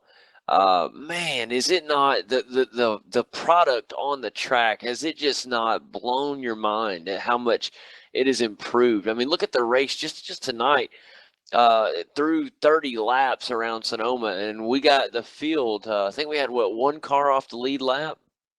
I mean, it's the talent is just getting really, really good. It's getting close, man. And you used to know every week who was going to win the race, pretty much. You had a good idea of who was going to win the race, and really the fun would be watching who was going to be able to round out the top five, and that was the fun of it. But now it's getting hard to call, man. You go in each week not knowing who's going to win that race, and that makes it worth every bit of watching it. I know the viewers have to be loving that. And I mean, that is so much fun watching you guys each week. That just like the race tonight. But anyway, Yeah, go ahead, I John. was, yeah, I was just gonna say it's plenty of fun driving it as well. So if anyone yeah, just have a crack at a V8 race, do a bit of practice, and have a go. I mean, they're not the easiest thing to drive, but with practice, you can have some really good races. Oh yeah, of course, man. It's I love it. It's just so much fun to watch. I mean, it's got to be fun to drive. Like, just tell me, even if it's not, tell me it is, because every time I watch it just I sit there and think, golly, man, if I could run just anywhere half as good, just where I could be competitive with these guys, it looks so much fun. Yeah, if I It's could be got. having a race like you guys had for that top position, if I could have that race for that 18th position, I would be happy. But I would have a great big smile on my face because to run that close and have that intense of a battle, I don't care where I'm finishing. If the battle's that close, it's a good race. That's right.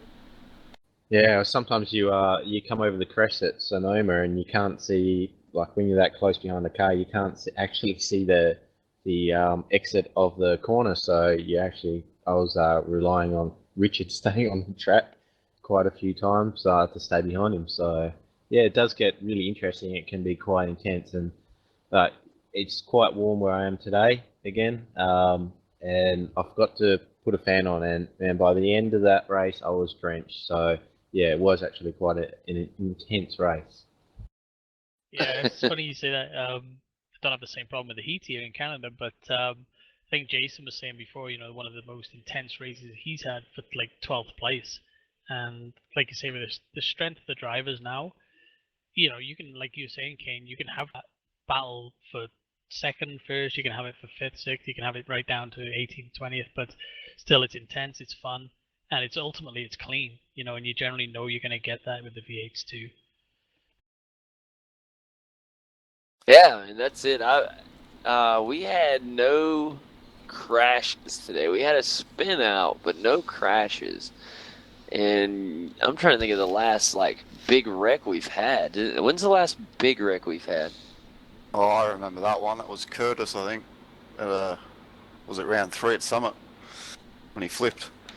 Oh yeah, that was Okay, a big one. yeah, that was it. That was a big one. That was a big one. That's absolutely right. I forgot about that one, man. And that was what? How many weeks ago? 4, 5. Yeah, 4 or 5 weeks ago, man, and that's just awesome. And we've raced at Bathurst. Of course, we weren't here last week, which we apologize.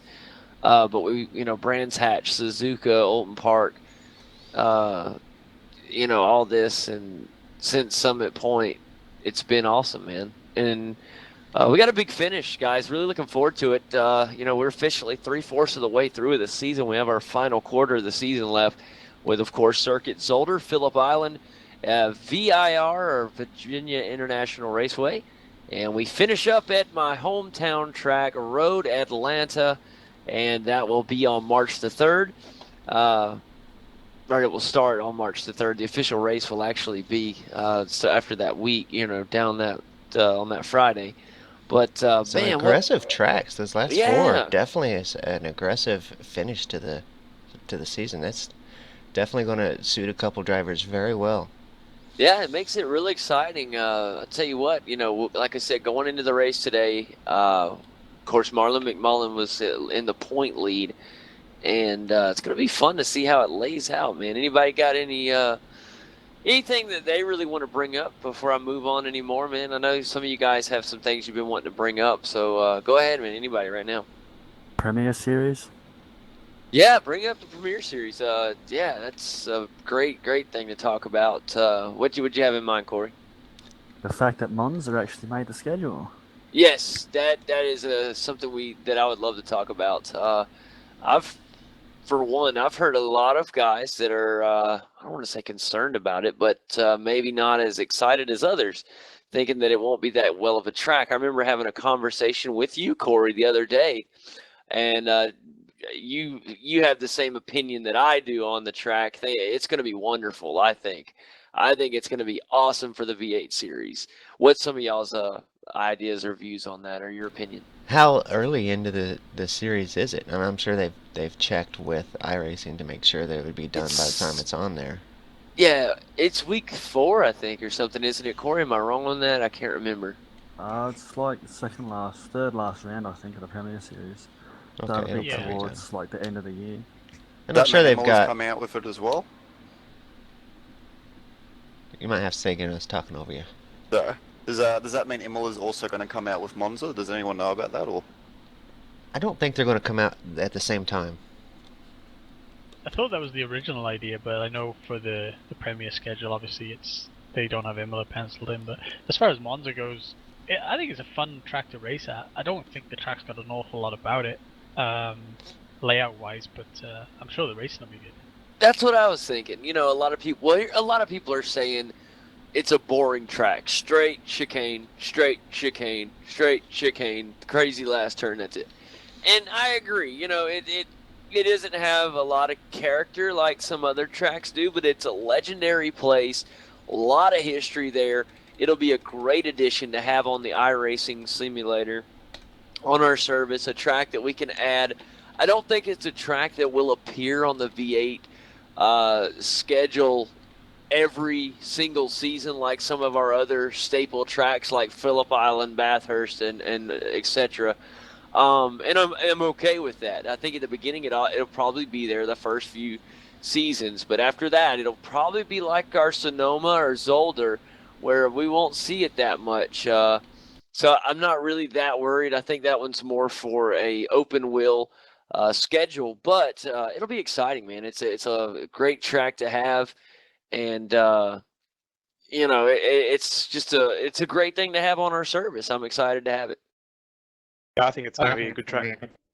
So I think it'll be a bit like Watkins Glen. You'll have a lot of slipstreaming, and it's probably going to have a few more passing spots than Watkins Glen. You got all those chicanes to send it into, but I think it'll be a good racetrack. Probably not the best hot lapping track. Yeah, so I reckon where Monza sort of falls down is when people think Monza, you know, they think F1 and F1's,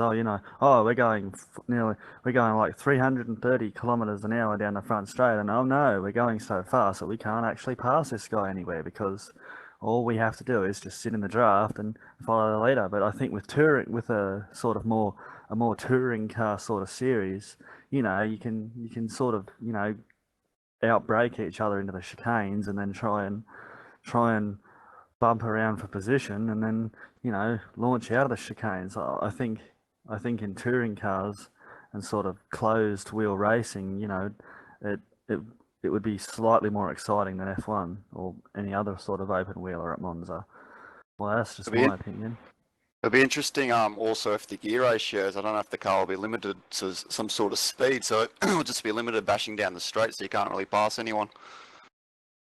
Yeah, I don't know. I think, I mean, you look at the passes Daniel Ricciardo and stuff made, like at the last Monza F1 race. You know, there's a lot of different ways you can pass there. Because I mean, coming up to that first chicane, if you can outbrake someone on the inside, on the outside, and then get through the first part of the chicane cleanly, you have the you know, the kind of the high ground to get out of that chicane. So I think it's going to make for some very intense battles, and I think it's going to be a great racetrack for the Premier Series, especially the fact that there's going to be so many people on the track, and it is quite a large track. I think maybe at the start it'll probably be pretty hectic, but I think like with the amount of draft and stuff on, it'll be like Richard said, it'll be a lot like Marlin, like Watkins Glen, and yeah, you get quite a good tow around the track, and everyone can kind of battle and be really close, which will make it really entertaining.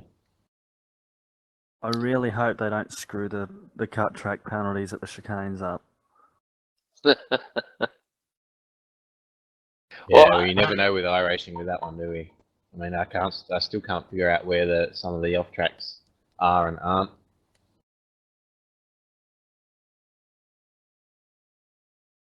Well, I tell you what, I think Caleb had something he wanted to bring up real quick. Caleb, if you want to take the floor.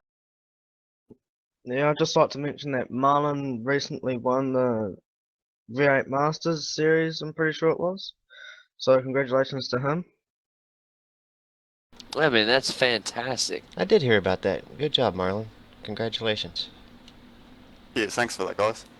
He's becoming a bit of a trophy hog, this Marlon McMullen. It's been over a year since I've won something, so it's been 8 months since I won a victory in the Ooh, Americas. a So whole year, Marlon. Yeah, shame on you. No, well it done. haunts me every night. Hey, well, you know what, man? At least you push yourself. I like that. It's a drive that I wish more people had. Uh, I'll say that. But yeah, you know, all you guys have that drive. But Yeah, I was I gonna say just we do see that pretty frequently here I, in the V8 I Supercar meant America series. I But meant more in real life, yeah, in no, society. you're right on. There's definitely a need for that kind of, I don't know, self-worth, I guess, self-drive.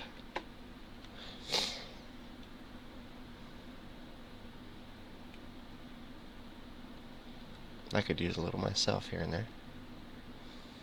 Yeah, I mean, it's yeah, congrats to Marlon for yeah winning the Masters series, and yeah, I mean, I wish my teammates would stop rocking up all the time, and you know, so, some other guy says, yeah, like as good as it is to be in TTL, they're all faster than me, and it's like, but it's good. It's good to learn, but it's always like, oh, come on, bridesmaid again, bridesmaid again. So, but it's always good fun racing. So, and I do try my hardest when I'm racing. So, you know, you gotta at least have a crack. So that's the best thing you can do.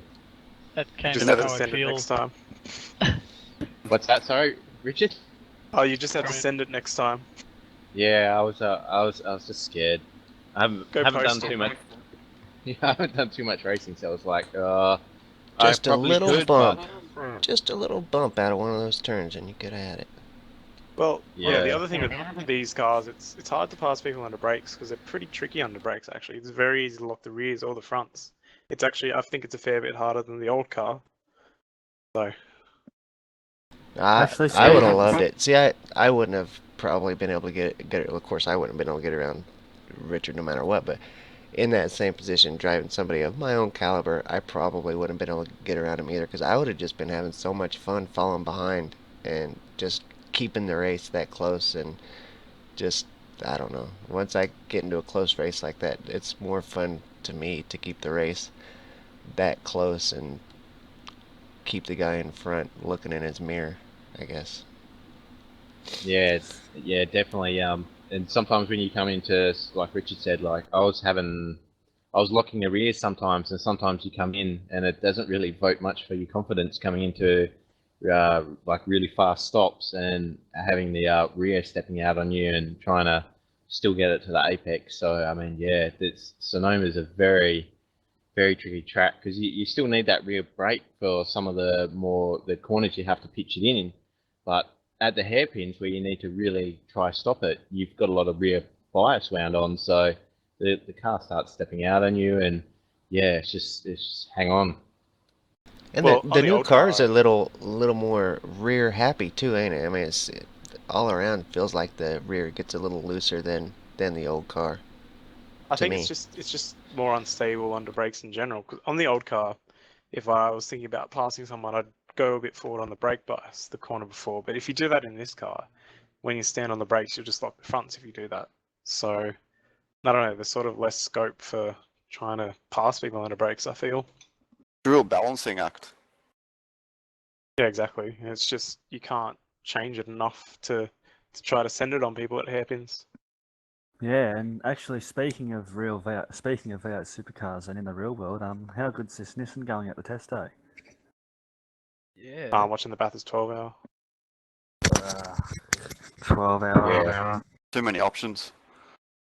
Yeah, at least I've got 3 screens. I can put one on each, so it's a bonus, isn't it? Ah,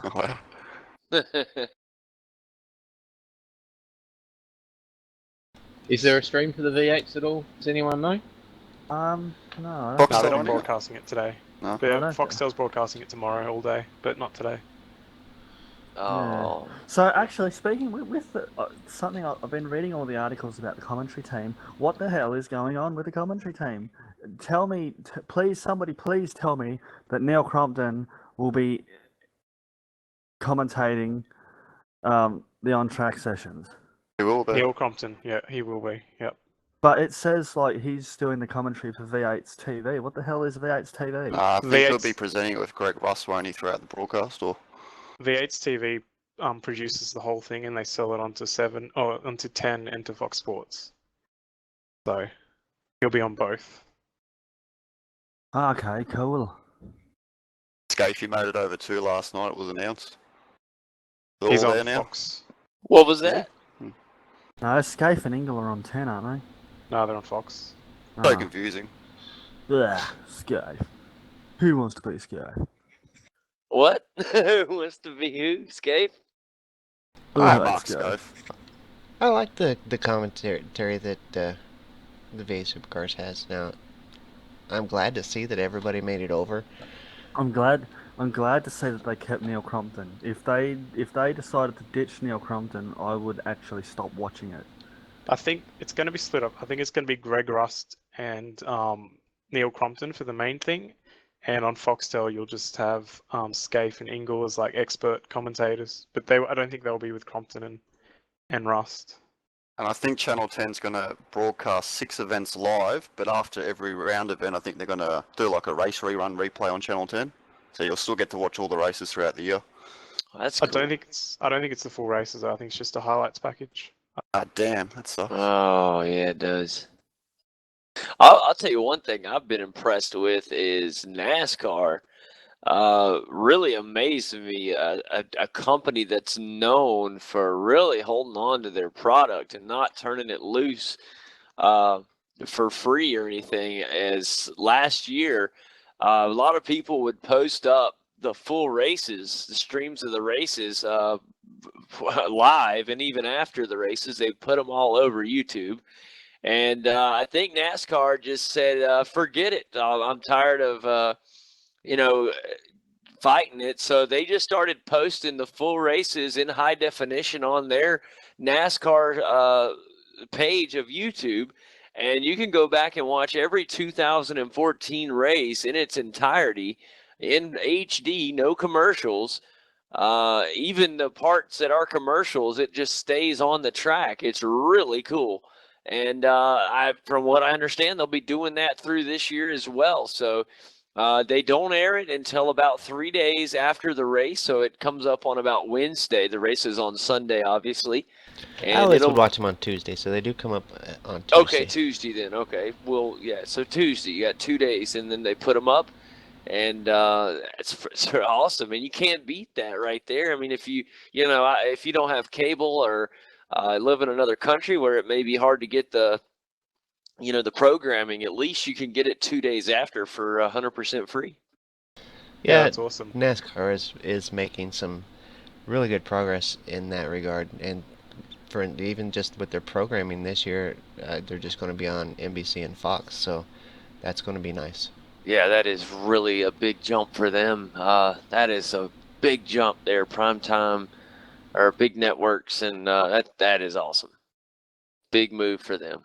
And I think it's going to be on just the regular air NBC and regular air Fox throughout the entire season. There's no pay TV races. Right. I believe it's all.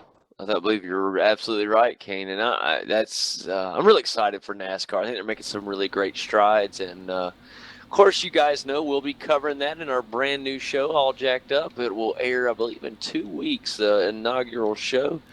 And really looking forward to that. Hope you guys stop by and grab a listen. Yeah, I've been talking a little bit more today than I normally have because I'm trying to get used to talking with, as part of the show. Normally I'd turn it all over to you on the Get Dirty MX post-race show and don't really say much, but trying to get used to this new show we're going to be doing we're going to be covering, of course, the Real NASCAR series, Real World NASCAR, and having a weekly podcast talking about the current events in NASCAR, the race that had just passed in the weekend, the race coming up, the drivers, news about the drivers, and hopefully by the end of the season it becomes popular enough we can get some special guests on, and we're going to have phone lines open for viewers to call. It's going to be a lot of fun. I've seen and heard and listened to some great podcasts from people that are inside NASCAR, some media guys and Dale Jr.'s guys have a good podcast, and lots of insider podcasts. But what we don't hear a lot of is podcasts from just NASCAR fans. Fans, that's it. That's where I think we're gonna do well. It'll just be us two fans talking about what we think of NASCAR and what's went on in the week and in the weeks to come. If we do it right, I think we'll have a great show. Yeah, really, really looking forward to it. I think that it'll get a big pop. There's several different ways that you guys will be able to check it out if you like. You can always listen to it live. Of course, we'll have a website set up where it'll be streamed live onto our website. And then you can also download an app. I'm sure we're going to have it on Podcast One and also on Player.fm app, which you can get both of those on your Android or iPhone or Play Store. There's different ways to get that. I don't know if I'll go or will, I don't know if we'll go the iTunes route. I don't know if I even want to do that. I don't know if Kane wants to do that, because if we have it on these other services, we don't even need it on iTunes. iTunes has a good market, so they do have a great market. I think the software will submit it to like a lot of them, and so I'll just have to check that out and see exactly how it goes. It might go everywhere. But regardless, it'll be a great. We'll make it where it's accessible, and that's the key word. Is easily accessible. And so let's say you guys have whatever commute to work, or maybe even at work, if you listen to something and you get tired of listening to music, and the time passes better when you have a show like this or anything where you just listening to some guys run and flap their gums, but talk about something that we all love and have a passion for, and that is racing in the auto industry. And so we're going to be talking about that week in and week out. It's actually, we're going to get it to where it's a twice a week show, but it'll be once a week publicly, and then our VIP guests, the way it's looking, it's not confirmed yet, we'll have an extra show. We'll talk more about that later down the road.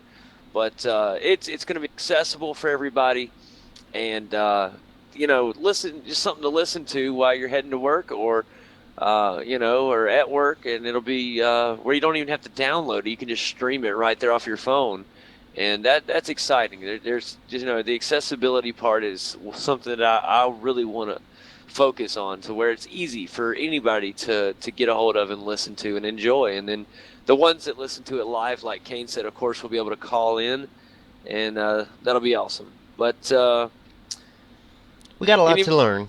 But yeah. And as we learn it, we may really enjoy it. We may end up doing some other shows in some other areas, some other topics. But for now, we're just going to start off doing the NASCAR show, because it's a Marlon topic that we both know well. Go ahead. Sorry, Kane. Marlon typed in there, we have a question on the live stream. What is that? Well, let me just bring it up. It says, any ideas on how to create a spotter guide? Now that is you would have to talk to Jay on that. He makes spotter guides for the Premier Series, and he does a fantastic job. He knows. Boy, he does a good job. There'll be an immense amount of work that goes into those each week as well. Oh yeah, it is. For the initial ones for the Premier Series, he had over 40 hours in just the initial ones, and then of course the changes and everything that came along before the series actually started, several livery changes and number changes and things like that ended up happening. He had another 10 hours invested, so just in the spotter guide took a long time, but he did a fantastic job on it, and I can't wait for the new spotter guide to see all you guys' new liveries that you'll be using for the Premier Series. The Premier Series is such a fun series. It is. It's worth waking up at 3 and 4 in the morning over here in America to get on there and watch, and even broadcast and be a part of. But man, it is that's an incredible series. And I like to go over there and watch the Americas guys, see how they do. They did really well in the first year of running. I was very proud of all the Americas guys, and I'm sure they'll be at it again. Well, guys, I guess it's that time of the show. Unless anybody has anything they'd like to bring up, it's about time to head on out and get ready for next week. I do got something else, because as these guys were still in the race, was whenever I made the announcement earlier that we JD and I are still hyped up, anxious, and very much want to go to Bathurst 1000 this year. It's been our dream for a couple years to go to see the Bathurst 1000. At least it's been about a year and a half since we've got together and been broadcasting this and have been trying to make plans to go see it. As you know, we're trying to save money, and several viewers and drivers have suggested that we make a FundMe site or something to that effect, and that is exactly the plan. I have secured the name, the URL, bathurstorbus.com, and we're going to put up a website. Isn't that awesome? At that URL, and hopefully, have the FundMe thing there and talk about what we're trying to do and how fun it's going to be once we get there. We're going to take a couple high definition cameras with us, and we're going to videotape about each and every second we're there. It's going to be a great time. Everybody's going to pretty much get to just join the trip with us because we're going to have that much video and do a lot of live stream and stuff like that, so that everybody just pretty much gets to go right along with us because we're going to have that much video. It'll be pretty raw and uncut too. We're not talking about a formal show like we do right now. It'll be a live, of what we're doing at the race. I mean, it's going to be us having a great time and yeah, it's probably going to have a parental, explicit sticker lyrics. At the bottom. Yeah, that one will be not an all ages show. I'm sure we'll do a segment for all ages that we can throw up on YouTube later, but for the live stuff. Very similar to a Kickstarter fund. It's it's a fundraiser type deal. So I guess that's exactly what Kickstarter is. But I think Kickstarter is a little different. I think it's for companies trying to start up their company or something like that. But there are other fundraiser sites that allow you to just kind of fundraise without much hassle. And so I think one of them was called FundMe that I had seen. So we will put up some kind of fundraiser site or even just a local fundraiser on the website. I'm not sure exactly how I'm going to do it. I'm not a website genius, so if any of you viewers are and you want to help with some website design or something like that, I know there are a couple of V8 Supercar drivers here in the series that do a fantastic job with that. If anybody wants to help out, I would be ever gracious. And same with the All Jacked Up website that we're going to start. If anyone wants to help out with that, there is a little cash in it for you, but not a whole lot. I've got a small little budget for the All Jacked Up website, but we could use some help. I know I am really dumb when it comes to graphics. I'm just a graphical idiot, and I can throw a website together, but not as well as some of the ones I've seen you guys make. Yeah, so. and a good website is going to be fundamental in launching this show. So it's something we kind of got to get on the ball on pretty soon. So if you're out there and you are good at web design or think you could help us out, let us know. Contact Kane or myself on our iRacing email or messages, or if not there, I believe there's a contact thing on V8's online somewhere, but the best way would be on iRacing for you guys to do that. Anyways, that really would be a big help for us in launching that new program. I believe it's going to be a huge success and be something to be cool to be a part of. But anyways, if that's all for tonight, guys, I guess we'll go ahead and close it down. It's been a really good show, an amazing race. And I've enjoyed it. I want to thank both Caleb and Marlon for hanging around there all the way to the end as we kind of got off on a rant there at the end. But just a lot of information to get off, a lot of stuff coming up and weeks to come. It's fun when we talk about it. We're only 2 weeks away from Speed Weeks and 3 weeks away from the Daytona 500. And, we got to think in 2 weeks we'll be already doing our first episode of All Jacked Up. And we got to be all in the know-how and getting ready for the start of the 2015 NASCAR Sprint Cup season. And that right there in itself just sounds crazy.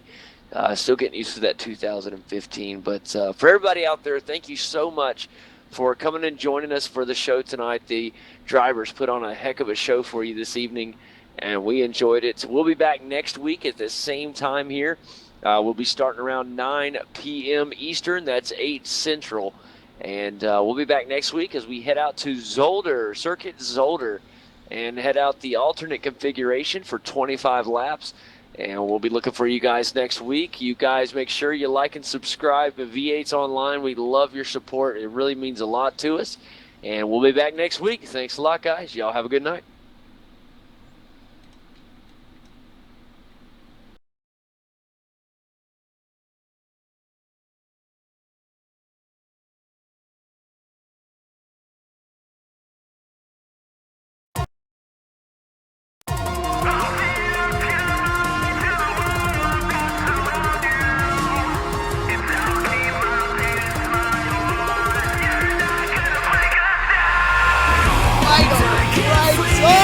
Contact free.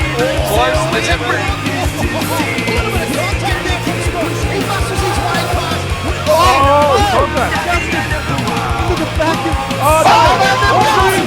Muggleton just has to cross over this crest.